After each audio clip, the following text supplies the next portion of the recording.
ബാബിലോണിൽ ബേൽ എന്നൊരു വിഗ്രഹത്തെ ആരാധിച്ചു പോന്നു. ബാബിലോൺ രാജാവ് ദാനിയേലിനോട് ബേലിനെ ആരാധിക്കാൻ പറഞ്ഞപ്പോൾ ദാനിയേൽ വഴങ്ങിയില്ല. അവൻ ഒട്ടും ഭയക്കാതെ, ഞാൻ ജീവനുള്ള ദൈവത്തെ മാത്രമേ ആരാധിക്കൂ എന്ന് പറഞ്ഞു. രാജാവ് കോപിച്ച് അവനെ സിംഹക്കുഴിയിൽ എറിഞ്ഞു.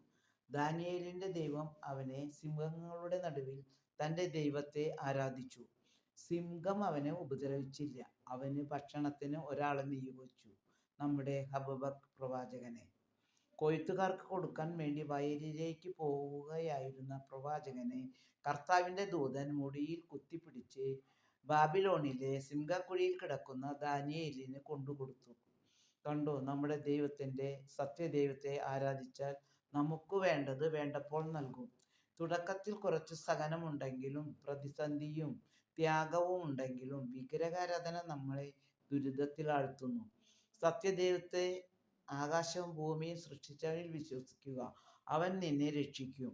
അവസാനം ബാബിലോൺ രാജാവ് ദാനിയേലിന്റെ ദൈവം അത്യുന്നതനാണ് എന്ന് വിളിച്ചു പറഞ്ഞു. നമുക്ക് സത്യദൈവത്തെ ആരാധിക്കാം. ആമേൻ.